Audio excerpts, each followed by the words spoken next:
Was ist der Imperativ und wie bilde ich den Imperativ? Genau das erkläre ich dir jetzt.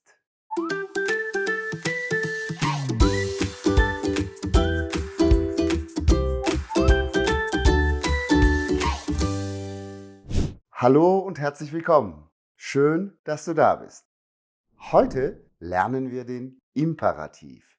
Wie bilde ich den Imperativ grammatisch und wann benutze ich den Imperativ? All das zeige ich dir wie immer ohne viel bla bla bla an der Tafel. Imperativ und Mann. Herzlich willkommen zu meinem ersten Video im A1-2-Kurs. Ja, im A1-2-Kurs werden wir viele neue, wichtige grammatische Themen lernen und ich hoffe, dass du auch wieder dabei bist. Aber wie immer, wir warten nicht und starten mit dem Imperativ. So, ich habe jetzt auch die erste wichtige Frage. Wann benutzen wir den Imperativ? Also, zu welchen Situationen können wir den Imperativ benutzen? Hierzu habe ich 3 klassische Situationen für dich geschrieben. Also bei Befehlen, Aufforderungen oder bei Empfehlungen und Ratschlägen können wir Imperativ benutzen. Was ist zum Beispiel ein Befehl? Du siehst, hier ist eine Grafik oder hier, also ein Polizist oder ein Kommandeur oder ein Offizier benutzt gerne Befehle und benutzt dann auch grammatisch gesehen den Imperativ. Klassische Situationen für den Imperativ sind zum Beispiel Befehle, Aufforderungen oder Empfehlungen und Ratschläge. Klassische Situation eins, also Befehle. Wer macht Befehle? Ein Polizist oder ein Kommandant oder ein Offizier gibt gerne Befehle. Wir machen später ein paar Beispiele zu den anderen Situationen. Aber jetzt interessieren wir uns erst einmal, wie wir den Imperativ grammatisch bilden. Also an die Tafel. Hier habe ich auch schon die erste, aber ganz wichtige Info für dich. Den Imperativ machen wir nur bei du, ihr und sie Respekt. Was diese Information bedeutet, zeige ich dir gleich. So, hier habe ich auch schon mal 3 Verben für dich und hier habe ich meine Personalpronomen und zeige dir, wie man den Imperativ bildet. Die erste Info habe ich dir ja schon gezeigt. Also, den Imperativ machen wir bei ich nicht, bei er, sie, es auch nicht, bei wir auch nicht. Wir bilden den Imperativ nur bei du, bei ihr und sie. Genau. Aber wie bilde ich den? Das machen wir folgendermaßen. Also, hier habe ich jetzt mein Verb kommen. Da können wir schon mal dieses en wegmachen und schreibe einfach mal komm, komm, komm.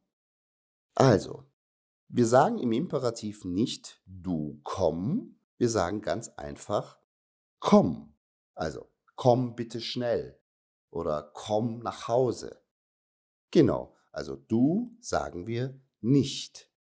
Das können wir wegmachen und sagen einfach komm. Genau. Bei ihr sagen wir nicht ihr komm. Wir sagen das folgendermaßen kommt. Und ihr machen wir auch weg. Wir sagen ganz einfach kommt bitte schnell, kommt nach Hause und so weiter. Genau. Und bei sie sagen wir das ein bisschen anders. Ich schreibe das mal. Bei sie sagen wir kommen Sie. Genau. Hier ist es wichtig, dass wir unseren en und unseren Personalpronomen sie benutzen. Genau so bilden wir auch den Imperativ. Machen wir noch 2 weitere Beispiele bei machen. Also, was machen wir? En mal weg und ich schreibe mach, mach, mach. Genau. Also bei du sagen wir nur mach. Mach bitte deine Hausaufgaben, mach deine Arbeit und so weiter. Bei ihr sagen wir einfach macht. Macht bitte eure Hausaufgaben und so weiter. Und bei sie sagen wir machen Sie. Genau, so einfach ist der Imperativ. Machen wir weiter mit arbeiten. Hier habe ich eine kleine spezielle Situation. Du siehst hier unser T. Wenn ein Verbstamm mit diesen Buchstaben, also T, D, M oder N, aufhört, machen wir das ein bisschen speziell. So, machen wir aber erstmal diesen EN weg und ich schreibe Arbeit, Arbeit, Arbeit. Genau.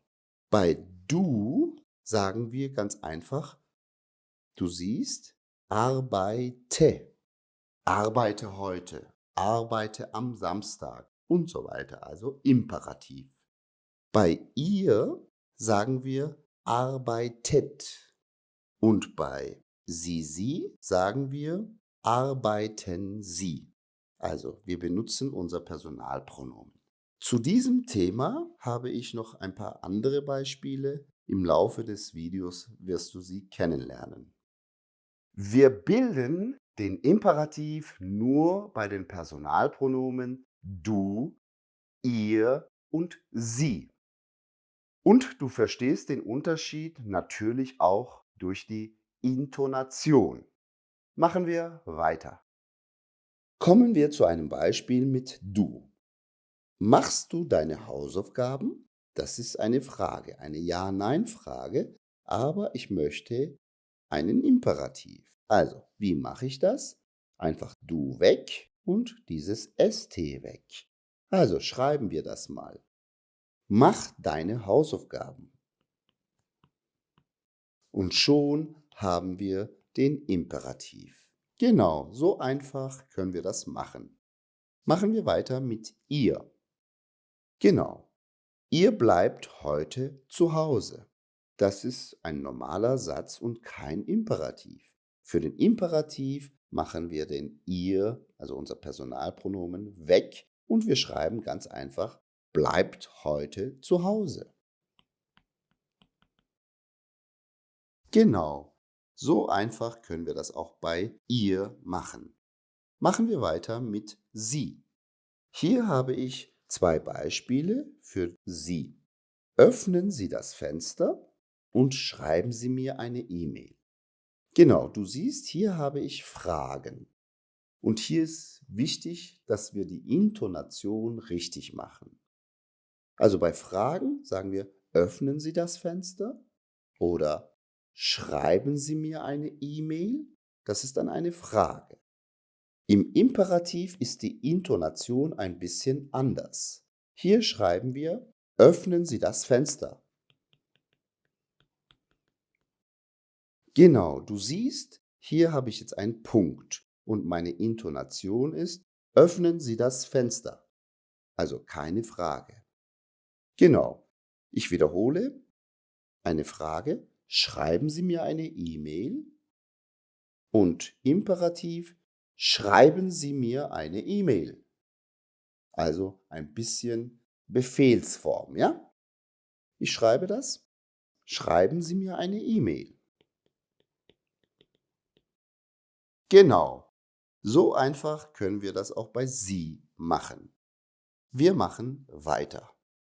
Also, ich habe es vorhin gesagt, Verbstamm endet auf T, D, M oder N.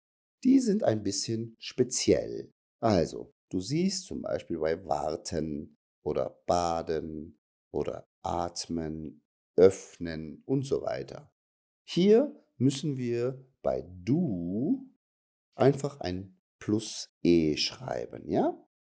Also, wir schreiben ganz einfach warte. Genau. Oder wir schreiben Bad E. Genau. Oder bei atmen atme. Genau. Und bei öffnen öffne.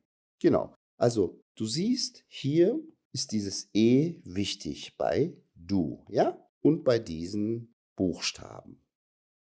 Also bei ihr, den Imperativ machen wir genauso gleich und bei sie auch gleich. Ich schreibe jetzt mal ein paar Beispiele für ihr. Wartet oder badet, atmet und öffnet. Genau. Und bei Imperativ Sie machen wir keine Veränderungen. Wir schreiben ganz einfach: Warten Sie, baden Sie, atmen Sie und öffnen Sie. Ich schreibe jetzt nur für warten ein Beispiel. Warten Sie. Okay, genau. Und für diese machen wir das identisch. Gut. Genau, das war's auch schon mit dem Imperativ. Ganz wichtige Form in der deutschen Grammatik. Lerne sie bitte gut, weil wir diese Form oft benutzen. Jetzt machen wir gleich mit einem kleinen Mini-Thema weiter. Mann. Was ist Mann und wie benutze ich den Mann? Auch das zeige ich dir in diesem Video. So, jetzt sind wir auch schon bei unserem Indefinitivpronomen Mann. Bitte vorsichtig, dieses Personalpronomen Mann wird gerne mal mit der Mann verwechselt. Das ist bitte nicht identisch. Also Mann, der Mann. Nur als Info. Was ist Mann? Mann ist einfach dritte Person Singular. Genau. Also ich komme, du kommst, er, sie, es, man kommt. Das ist wichtig. Also Mann ist auch ein Personalpronomen in der dritten Person Singular und wir konjugieren das wie er, sie, es. Das ist eine wichtige Info. Viele vergessen das. Es ist Singular. Was bedeutet aber Mann? Ja, also Mann ist wie oder es bedeutet wie alle Leute. Genau. Es ist unpersönlich, nicht konkret. Man spricht allgemein. Wir können das so verstehen, dass wenn wir Mann sagen, dass wir alle Leute meinen. Also man weiß nicht genau, wer oder was es ist. Ein paar Beispiele damit. Was macht man in Deutschland an Silvester? Hier habe ich dieses unpersönliche Mann. Das ist aber auch identisch, also dieser Satz ist identisch mit diesem Satz. Wir können auch sagen, was machen die Leute normalerweise an Silvester? Ja, wir können diese Variante sagen oder mit Mann. Machen wir weiter. In Deutschland isst man viel Brot. Also auch hier habe ich einen unpersönlichen Mann. Wir können aber auch sagen, die Leute in Deutschland essen viel Brot. Also dieses Mann bedeutet auch die Leute. Genau. Machen wir noch ein weiteres Beispiel. Man muss viel üben. Ja, aber was ist dieser Mann? Dieser Mann bedeutet jeder. Also alle Leute. Jeder muss üben oder alle Leute müssen üben oder man muss viel üben. Diese zwei Sätze sind identisch, damit du hier Mann auch verstehen kannst. Wir machen ein paar Beispiele weiter. Klassische Sätze zum Beispiel. Was kann man in der Schule machen? Also das bedeutet auch, was können die Leute in der Schule machen? Antwort, man kann in der Schule lernen oder die Leute können in der Schule lernen. Genau. Oder ein anderes Beispiel, wo kann man gut essen? Also das bedeutet, wo können die Leute gut essen? Und als Antwort kann man sagen, man kann im Restaurant gut essen. Das ist 100% identisch. Ja? Mann benutzen wir, wenn wir unpersönlich sprechen. Das ist ganz wichtig. Also wenn etwas nicht konkret ist. sprechen wir mit Mann. So, ja, wir sind schon auch bei den Hausaufgaben. Die Aufgabe ist, bilde den Imperativ. Hier habe ich jetzt 5 Sätze für dich geschrieben und du kannst sie gerne im Imperativ schreiben. Also du kannst wie immer hier einen Stopp machen und die Sätze unten in die Kommentare schreiben. Ich freue mich über jede Hausaufgabe, die ich korrigieren kann. Genau, das war's schon auch mit diesem Video. Wir haben heute Imperativ und Mann kennengelernt. 2 ganz einfache, aber sehr wichtige Themen. Im nächsten Video werden wir dann die Modalverben kennenlernen. Ein ganz wichtiges Thema. Ich hoffe, du bist auch beim nächsten Video wieder dabei. Falls du Fragen hast, schreibe deine Fragen unten in die Kommentare und mach deine Hausaufgaben. Ich sage Danke und Tschüss. Tu es für dich und beginne noch heute damit, Deutsch zu lernen. Herzlich willkommen bei berufsdeutsch.de.